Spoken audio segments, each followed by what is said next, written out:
Good afternoon, everyone. So I guess we'll just go right into questions. So Tom, you want to start? Yes. Sure. I want to ask about that, what you mentioned at the end there, that you won't have enough trains potentially to both open the Silver Line and maintain the current level. First off, does that imply you want to open the Silver Line later this year? I know they just gave you authority to set a date at some point, but also secondly, do you intend to bring more trains back before that date?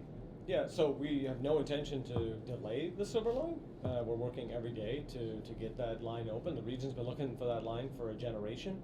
We're making incredible progress with all of our partners. We have all the staff in place. We're just about to start simulated service. So every day we're feeling more confident to get towards an actual opening day. The point that was being made in there was the question one of the board members asked was. There we go. The question that was asked by one of the board members is, based on kind of coming out, I think actually Chair Smedberg said, after the 23rd, when we kind of opened part of, the Blue Plus because of the yellow line shutdown, what will be the impact on service? And our point was, based on train availability, we will not be able to deliver the level of service we're providing today and open the Silver Line. So it's just a simple math equation. We need X amount of trains to deliver X amount of service, and now we're adding even more miles of track for new service. So we need to bring more trains back to the system. It is our intention to do that. We appreciate the WMSC's role. They're supposed to do safety oversight of us, so we have procedures. They're supposed to do oversight of that. We'll be submitting a new, another return to service plan, and I think Jamie mentioned the idea on that is we have a lot of data that I think it's 53,000 measurements that we have not had one wheel that has shown out of conformance, and so we actually believe that the increase in interval between measurements is totally safe and still way beyond what the industry practices. And there is no, I think Jamie used the term, I don't know if you used silver bullet or magic wand, I think he used, that the whole fleet is in the same situation in our regard. So high press tonnage or lower press tonnage, there hasn't been a root cause identified on the wheel sets or on the track itself. So our next plan will be bringing back more fleet for sure. What about the wayside inspection system? I haven't heard an update on that in a while. Is that going well? Could that be used soon? Sure. So we're working on that concurrently, but we really don't want to rely on that system. And I've given the team direction. I want to be really cautious on that system and especially use different environmental scenarios to validate that system. So, what it looks like in August and what it looks like in January might be different. So we have to get that right, and then we'll look at that as supplemental to the measurement program. So what our Deputy Chief Safety Officer said, I think, is the most important point. Regardless of track, regardless of wheel set, whatever the investigation does, because these are totally separate things, and I think one of the points Jamie was trying to make is they're being conflated by, through conversations. They are two different things, and whatever happens on the investigation, we need to, in the meantime, do mitigation. And mitigation for this problem is measurement. Out of abundance of caution, we're over measuring in some ways because we want to ensure that there's no chance we have migration of wheels so we can provide our very, very safe service. So, okay, next. I want to follow up on the Silver Line in regards to some of the challenges that you just laid out in regards to trains. How confident are you that you'll stick to this timeline that was presented? And what reassurance can you give to the passengers who've been frustrated with missed deadlines in the past? Well, the timeline that was presented is when we believe will be done of safety certification to send to the WMSC. So we're very confident in that. We have the trains and the staffing to do that, and we're about to start that in not too, I think another week and a half or so. We'll start the simulated service. The topic in response to Chair Smedberg was, what do we do after October 23rd when across the Potomac opens back up and we shorten the Yellow Line bus shuttle, and then it goes back to availability of trains to run the overall service. So that's the kind of difference in that. So I guess just following up on that Silver Line, given all the budget issues you outlined, is it a help or a hindrance for the Silver Line to be coming on now? All the budget documents assume Silver Line, so there's not that it's like this new thing. I mean, the region's been talking about this line, I think, for 30 years, Chair? Long time. Long time. We'll say a long time. So we're ready we're excited to open it. We know the region's excited. There's a lot of economic development along the whole Silver Line. We think ridership over time will grow. It's serving an amazing East Coast airport that wants to grow itself, and so our partners at MWA, we're looking forward to kind of wrapping up and getting into service. And just real quick to follow up on the ridership, because I know in those 30 years when they were first doing those projections, the second phase never really met the federal ridership issues. And that was pre-pandemic, pre some of the problems. So, I mean, as you're projecting out that ridership, is it going to be sufficient to justify? I'm not obviously here to litigate a decision that's been 30 years in the making. The reality is we have an amazing piece of infrastructure that the community really wants, and we can't wait to, and we're excited or thrilled, depending on what adjective of the board meeting we'd like to use, ready to deliver that for the community. And if you look at all the job growth that's going to be taking place along that Silver Line Phase 2 and even Silver Line Phase 1, there's going to be a lot of reverse commuting that the system hasn't seen before, and we're already seeing some of that already. Yeah, different So types of it's a habits. different type. It's not going to be everyone going to the core. It's people using it differently. So I'm hearing kind of three different variables with Silver Line, service, and Wayside. What headways, what level of service could we see it be reduced to if we don't have enough trains? Yeah, I don't have those specifics. The team is working through that because this is an ongoing process. One of the things that I promised the board and I promised the public from day one, I'm going to bring a level of transparency to the organization. I'm not going to hide things. I think I hope people take away from this. There was no hiding of any document. The idea that some document was discovered, not accurate. I mean, we gave the documents.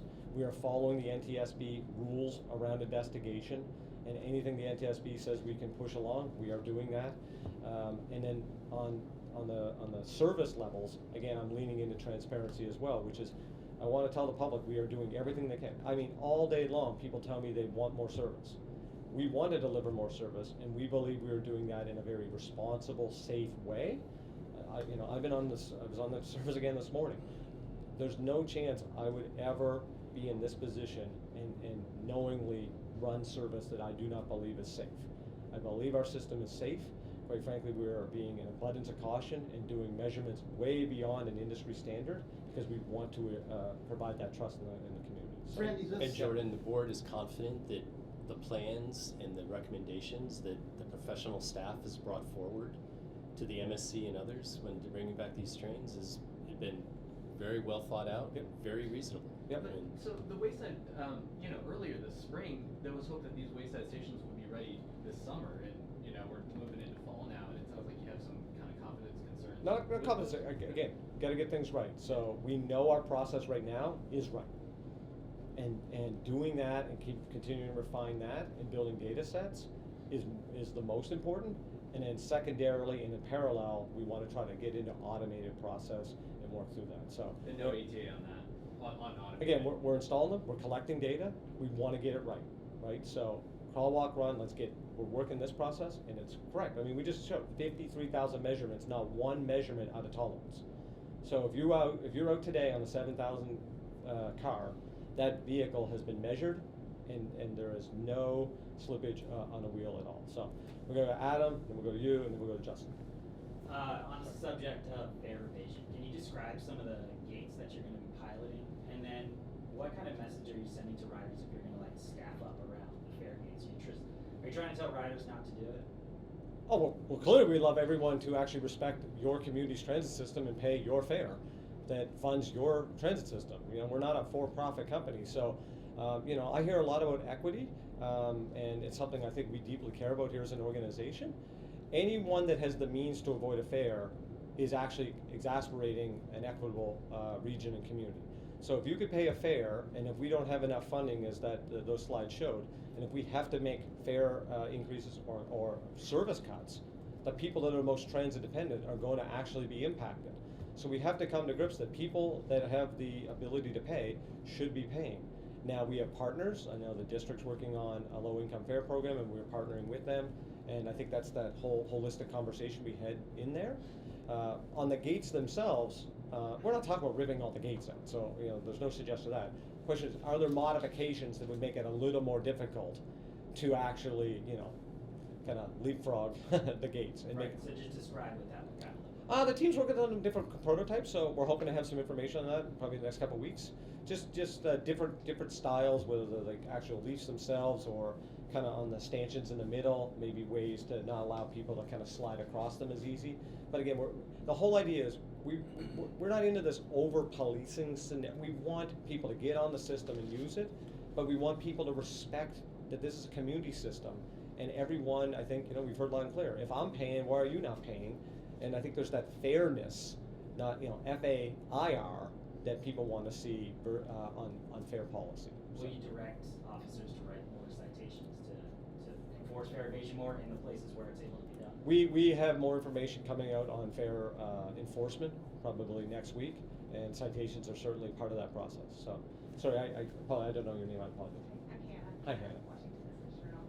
So I understand that with the Silver Line, one of the conditions for acceptance is M1 needs to cover some of the difference in terms of going over budget with the contractors because of the delays. What's the latest that you've heard from the contractors and what the status of that funding?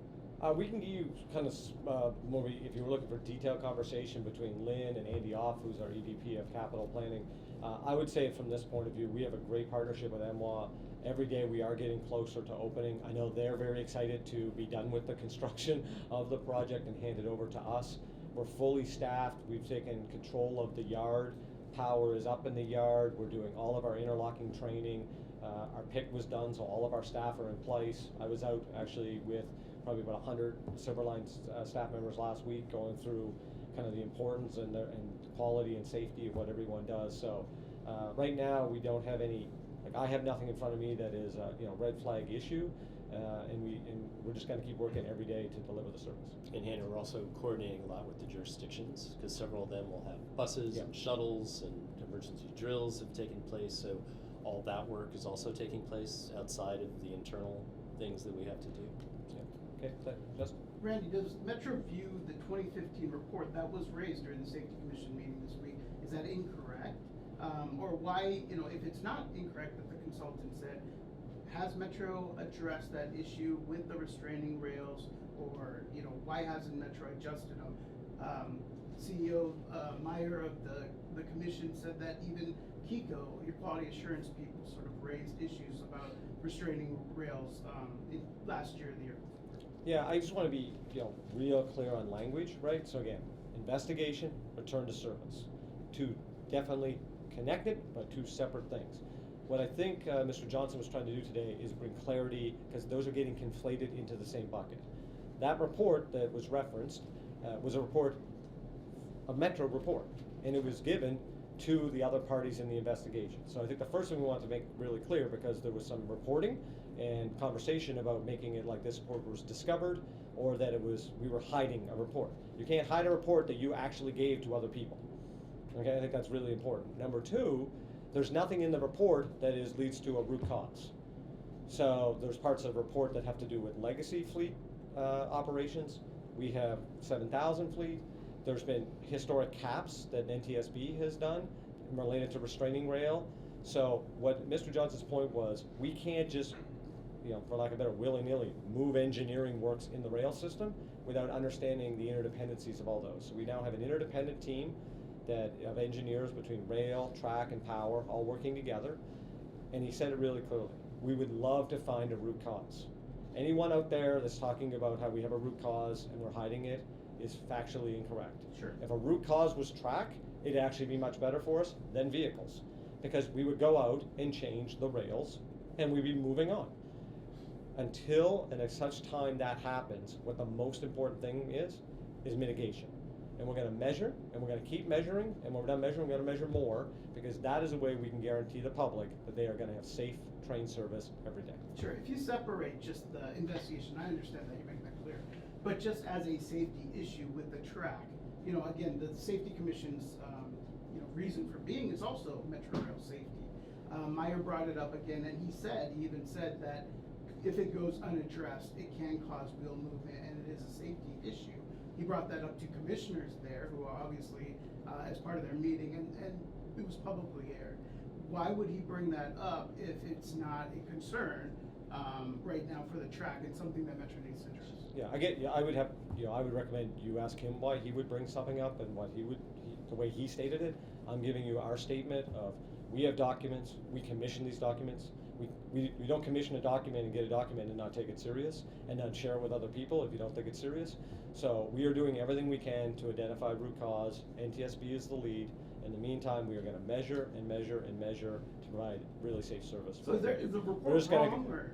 Again, we had a report, it was openly disclosed, and, I think we've said our piece on that. I have a question about the Greenbelt redevelopment project that was, the motion that was passed. Chairman McKay from the Fairfax County Board of Supervisors just sent you a letter yesterday asking that you not move that measure forward because it would essentially be endorsing that project, considering the FBI is now reopening their search. What's your comment in regards to that, and what are the next steps in the process? You wanna go first? Yeah, it was just, it's part of our process that we have to do this. As it said in the presentation there, we were responding to a request from TSA, GSA. And, it's something that, we had to do because part of that project and part of that proposal has a small piece of land that's owned by Metro. So again, the action we took today is not, it's purely procedural. It is not favoring one side over the other, which I think is the underlying, concern of Mr. McKay, and it is not the case at all. The board was just doing its fiduciary responsibility and, formalizing the response, and the requirements that we needed to do for GSA. Okay, thanks everyone, we gotta wrap. Just real quick. I don't think he's had a question yet, so we'll. John Aaron from WTOP. Are you two okay with the idea that the root cause will never be found for the 7,000 series cars? We kind of heard that in there, that that's a possibility. What I'm okay with is guaranteeing that we have a safety assurance process that regardless of root cause, those trains are safe. And I think that is the key takeaway. I would ask you all to make sure that it's really understood.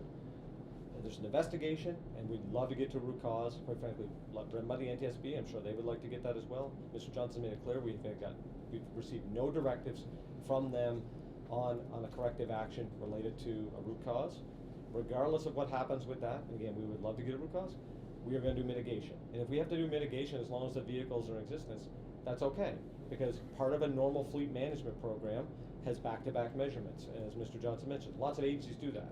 What we're doing is doing at a much higher frequency and level to provide an extra level of safety assurance that those vehicles are safe. So that is what we're focused on, and I'm totally okay that if we had to measure for the next 5-10 years to assure safety, we're going to do that.